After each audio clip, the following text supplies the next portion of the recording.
Trade it all if I gave it all away for. So welcome back, and I am really excited about having my next guest here live with me in studio. He's made it. I'm so happy. I have with me Michael Van Vleck, and he is the owner of Danali RealEstate. Welcome back to the show. You've been on many, many, many, many times. What do you want to say? Okay, I got it. So we're laughing already here because he's already directing me, but that's okay. Tell everybody a little bit about you today, what we're going to talk about, and you're all about educating the public. And I love that about you. So go ahead, and it's been a while since, I know you were on about a month ago, but I always like for people to tell them again what you do because we always have new listeners. Go ahead. Of course. Denali RealEstate is a licensed Arizona real estate brokerage. We focus specifically on residential and commercial properties. We do property management, but we also deal with investors who are buying and selling. So it's kind of this whole full circle. If you need help, like I have folks that will email me all the time and say, hey, I found this property. What do you think about it? I'll run some analytics for them. I do this on a daily basis and say, okay, I think this might work or maybe not. In fact, I'm going to look at one on the way home tonight to check for someone to see if it's a viable option. So that's what you're about. You're about helping others get into the kind of business, basically, that you do. For sure. And not only getting into it, but how do you avoid some of the pitfalls that a lot of people get into, and including myself. I mean, when I started doing this in my 20s, I didn't have anyone helping me, guiding me, offering me advice. I learned the hard way. And luckily, it wasn't too expensive. Well, and here's the thing. That is what it's all about. You're helping them avoid the mistakes that Absolutely. can come up, and they come up all the time. So let's talk about today how to avoid bad property management companies. Yeah, there's a lot of them. Wow, there's go a lot ahead. of them. So, I mean, we are a property management company, and there's a lot of things. I hear stories. In fact, I came up with this subject today based on a discussion I have from a regular listener. So, as it turns out, we were kind of dialoguing, and he said, wow, this is a lot of bad stuff. And I said, why don't we bring this up today on the radio? He's like, really? Okay. So Okay. So it was let's kind talk. of a concept. That's neat, really neat. Yeah, so, I mean, a lot of people will say, well, why, in general, the general concept, why do I need a property manager? And somebody would hire a property manager to basically handle, if you own an investment property, an income-generating property, you hire somebody to handle a lot of things on your behalf, whether it's, helping you find a tenant, collecting rents, if you have to evict them, helping you handle maintenance things. So those are the kinds of things that a property manager would handle on your behalf. Some owners will do it themselves. Then when they run into trouble, they'll call somebody like me, to handle those kinds of things. So when we say property management, that's essentially what we're talking about. Now, there's a lot of issues that people run into even when they hire a property manager. So that's really what we're talking about today. It's not sort of this general stuff you run into by owning an investment property. It's specifically if you have a property manager or are looking for one, what are some of the things that you should avoid that can be traps for you? That in any instance when you have any type of investment like this, making mistakes typically will cost you money, and you hope that you... Big money. Yeah, it can. Yeah. Just as a sidebar, I have a property in California that I own that I have for some time, but the first property manager that I ever used there didn't do some of the things we're going to talk about today, and it cost me some serious money. Now, there are property management companies, and there are property management companies, Correct. right? Absolutely. And so there's good and bad in everything. Yep. And so what we're going to do is talk a little bit about them today. If you own properties and you're thinking about some of the things that he says, his phone number is 480-626-4062. His website is DenaliArizona.com. So, first of all, we know why they use the company, but let's talk a little bit about the things that they really need to do. So let's go. Sure. First thing, do your homework. Don't get lazy. Go do your homework. Where can you find great information? Number one, listen to Carol on Networking Arizona. I mean, that's the best Denali's always on. There you go.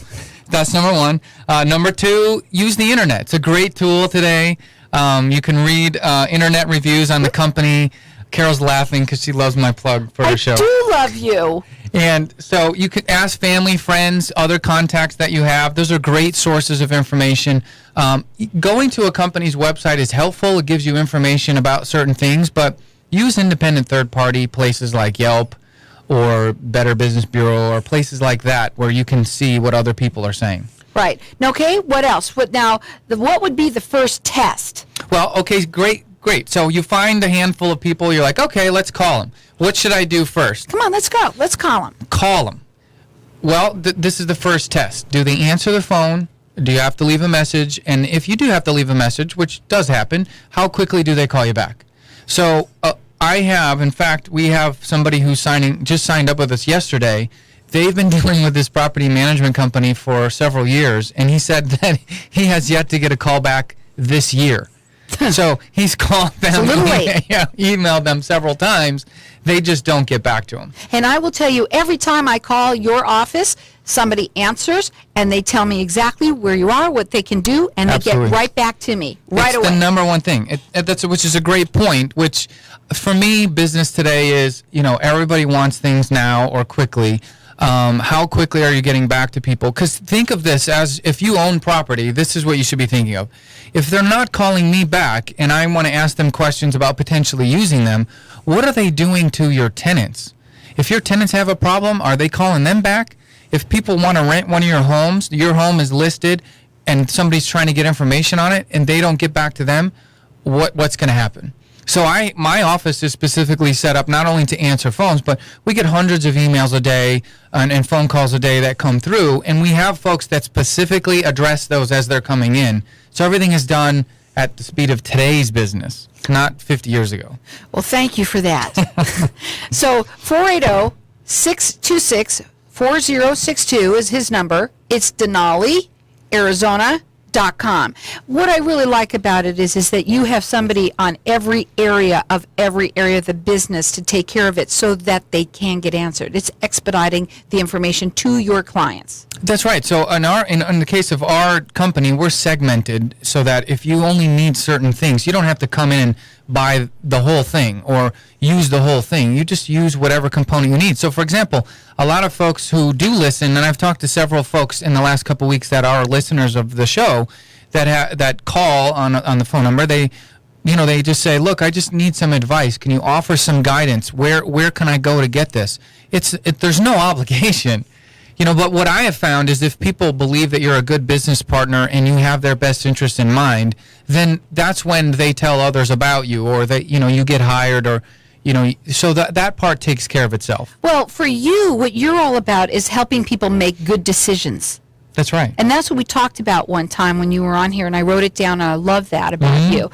And that why you come on here is because you want to help them hear you and hear what you have to offer. That's right. So our sort of tagline is we arm people with good information to make the best decision for them. Right. Got it. So, that's essentially what it is. And I say that on many times with many owners on a very regular basis and clients, and say, look, my job here is to give you all of the relevant information so we can make good decisions. And we'll help you and guide you through that. But without the right information, you're going to make potentially a bad decision, and those bad decisions cost money. Right, big time. And so real quickly, so there's a lot of people that listen to this show too that are investors, people that own property and they're trying to do it themselves or what have you.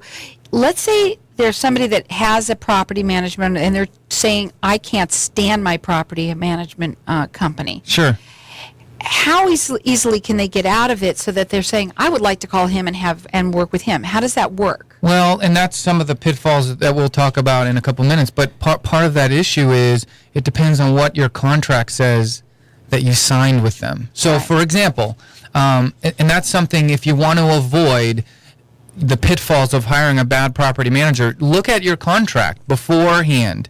Before you sign anything, are you trapped? So a lot of times, for example, they'll have exit fees. So if you leave early, you have to pay a certain penalty fee. Or worse yet, this is we'll talk about this when we come back. But Okay. Would you like to end the show, that segment? What we're going to do is we're going to go to a break. When we come back, we're going to talk further. I didn't see that we're going to go, but I really want to talk about that because you don't want things to cost you money, and that's what he's trying to help you. He's arming you so that you make good decisions. Our number here is 602. Oh, I'm sorry. His number is 480-626-4062. It's Denali, Arizona.com.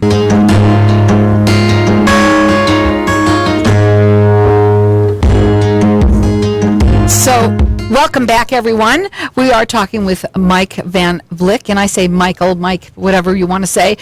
But you are the owner of Danali Real Estate. We've been talking a little bit about how you can how you want to arm people to make good decisions with your property management company by picking one that's right the first time and not having to go through some of the things that people go through.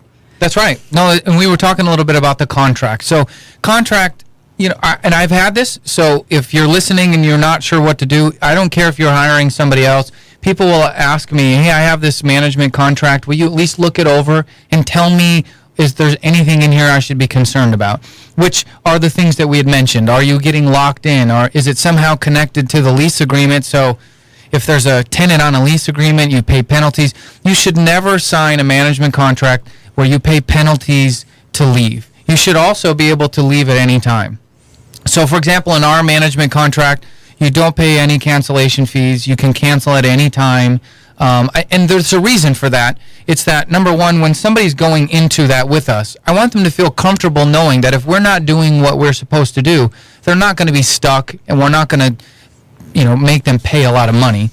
That's the number one thing. And the number two thing, life happens, right? There's times when an owner may need to sell their property, or they may need a family member to move in, or whatever it is.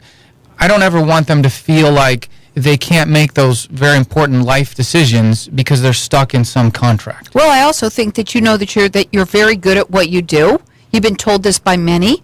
And because of that, you don't have to worry about that in terms of the people that are making you pay are doing that for a reason, I think. That's right. I really do. Agree. I completely agree with you. And so I think it's one of those things you have to argue about if that's in your contract, that you should get rid of it. It really shouldn't be in there. So, you shouldn't have those things. We don't in ours. I think it's the right thing to do. When I set up my company, it wasn't, what does everyone else do? And then and that seems to be kind of a consistent thought. Let's just do what everyone else does because the general public will accept that. Mine was, I'm an owner. What do I think is right? And what do I want as an owner? And then let's do that instead. Right. And that's sort of what all this is about. Right, and I think that's wonderful about you because you had been through it. We were just talking here. Every time you talk to somebody, you basically, if they have a property management company, you've heard it over and over and over again of how they have somebody who has burned them in some way. Yeah. So for another thing that you need to be aware of is their fees. You got to ask what their fees are. So I'm going to give you an example. There's a management company here in town. They charge a flat $25 a month for property management, and that's sort of their plug. And there's other ones that will do something very similar. Well, the reality is that if you look at their actual contract, you would say, okay, $25 a month, times 12. I'm not spending a lot of money here, of $300. At the end of the contract of 1 year, you'll end up paying about $2,000 because they charge you for all of these other things in the contract for every little thing that they do. So sure, it's $25 a month, but then when they need to find you a tenant, it's like $1,000. When you have to pay, here's a couple examples. You have to pay a fee every year just for them to administer your account. You have to pay for them to send you a 1099 at the end of the year, like $50. These are all things that add up. They sure do. Uh-huh. So those are the things that you need to avoid. So everyone will typically charge you a basic management fee and a leasing fee or a marketing fee. It should all be in one. In our case, we have a 6% management fee. It's one of the lowest there is, and we charge a flat fee to our owners for leasing. It's $295, and that's about my cost. So I don't make any money on leasing. I do it on purpose because if it aligns me with the owner. If we're both not making any money on leasing, then I'm looking for the right tenant, a long-term tenant, and I need them to stay because if they move, I lose money. His phone number is 480-626-4062. It's DenaliArizona.com. So let's talk also more about the contracts that once in them that they need to watch out for. Yeah, so, and I would just put a little asterisk by the statement and say, if there are folks that do property management that are listening, they're probably saying, you know what, this is, there's got to be some sort of gimmick because you're not charging these fees and you're not doing all these other things. I don't charge all of these things because we have a very specific operation. My operation's very efficient, and so we run at a certain margin, and because we can run efficiently, I can pass that cost savings on to the owner. So that's how we do it. There's other successful businesses and other industries that have the same model. It works really well. I don't use a group think mentality, which is everyone else is doing it. Let's do that. Right. So I can show everyone how we do it, where the costs are. It's very basic. We have a management fee, a leasing fee, just like everyone else. So contracts, as you alluded to, most of them are the same in terms of it'll say what the management company will do, what the owner will do. For the most part, you need to find how do I get out of it if I want to, how long is the contract for, and is there any other costs in there that I might incur throughout my term with them. Is it, if somebody says that they're looking at their contract now going, I got to see if I can get out of it, is it worth it? Let's say if they're saying, this I can't stand. I mean, some people have had terrible, terrible situations. Is it worth it for them to pay that fee to get out of it and, let's say, go to someone like you? Maybe. It depends. I have to ask that. So I've had people do that. I've had people say, after I review their management agreement and figure out, I say, look, there was one not too long ago, it was going to be like $1,000 for them to get out. And I said, look, I mean, you need to wait another 6 months before you don't pay this. My recommendation to them was wait the 6 months, put some limits on them of what they can and can't do, but wait the 6 months so you're not out the $1,000. And they're like, you know what? We've had such an awful experience. I'd rather pay it and be done. Right. There are some people that would rather do that. Again, Mike's phone number is 480-626-4062. His website is DenaliArizona.com, and you can help people valley-wide. Yeah, we cover the whole valley. There's a couple places like Buckeye, which I don't cover. No offense to anyone in Buckeye. But everywhere else we do. How about, are you rated with the BBB and all of that? We do. We have an A+ rating. It's all important. We have an A+ rating with the Better Business Bureau. We have a 4.5-star Yelp rating as well, which if you look at property managers in terms of their Yelp reviews, from the ones I've looked at, they're usually about 2 stars. And as you can imagine, just as a sidebar, Yelp tends to have a sort of a downward bias on their ratings because people tend to go on there when they're unhappy to write negative reviews. They do. It just is. So keep that in mind when you look at reviews for different companies. There can be a downward bias on service type organizations. In our case, we're fortunate. We have a really good rating on the Better Business Bureau website as well as Yelp. But the main thing is when you're listening to all this and you're thinking about having someone like Mike do this for you, is to call and talk to him. That's having a consultation with them, finding out where they're at or what their needs are, whether or not you have somebody or not. Maybe you have some property and you think you're trying to do it yourself. You can't, and have a conversation with him. That's what the most important thing to do is. Again, that number is 480-626-4062. What about maintenance? You had mentioned that. Yeah, so maintenance is a big deal. It's probably the number 2 reason why people will fire their current property manager. And so here's the basic setup, is in most management contracts, it will say if there's anything wrong with your property and we have to do maintenance, up to a certain amount, usually it's $300 or $400, the management company is just going to take care of it on your behalf, and then you'll get a statement at the end of the month. So they may not notify you. And it's usually $300 to $400 on every single instance. So let's say there's a toilet broken and then the refrigerator breaks. Those are 2 separate instances. That's $600-700 right there. It adds up. So we don't do that. I had this happen to me at a property I owned in California, and they did a lot of maintenance, the management company, and didn't tell me, and I got a bill at the end of the month. And it chapped me so bad. When I started doing this, I said, this is something we'll never do. So one of the things that we do is regardless of what it is. If it's a small toilet repair that's going to cost $20 or something more significant like an AC replacement, the owner will know about everything before we do it. So there's no surprises. There's full transparency. We handle it the way that they feel is prudent, right? We've had owners that have had to do certain maintenance and they get a bill for up to $10,000 of repairs and things that had to be done, and the owner's expected to pay for it. I would say this: if you're in a position where a management company says, look, this is going to cost this amount, if it's something absolutely over $500, you need more than one estimate. So always get a second quote. If you aren't happy with their vendor or happy with who they've chosen, get your own quote. Call. You can use things like Angie's List or Service Magic or other websites that will give you great places and vendors to use. Have them go out there and give you another quote if you're not exactly sure on the price. Or call me. You can call me, 480-626-4062. I can tell you about any maintenance thing, about what it should cost you for a general handyman to do it, or if you're using a licensed contractor, I can give you a general idea of what we typically pay. You may pay a little more because we get better volume discounts, but we might be able to help with that too. Well, that's what you're all about, is helping them, arming them, you said. You're arming people so that they can make good decisions about their property management companies that they may even already be working with. Or if you don't have one and you're looking for one, he can give you every in and out about them, and maybe you'll decide to work with him, which was awesome. He is awesome. You should check him out on his website. It is DanaliArizona.com. His phone number to call. He does free consultations. Talk to him, and he'll tell you all about it. 480-626-4062. It's DanaliArizona.com.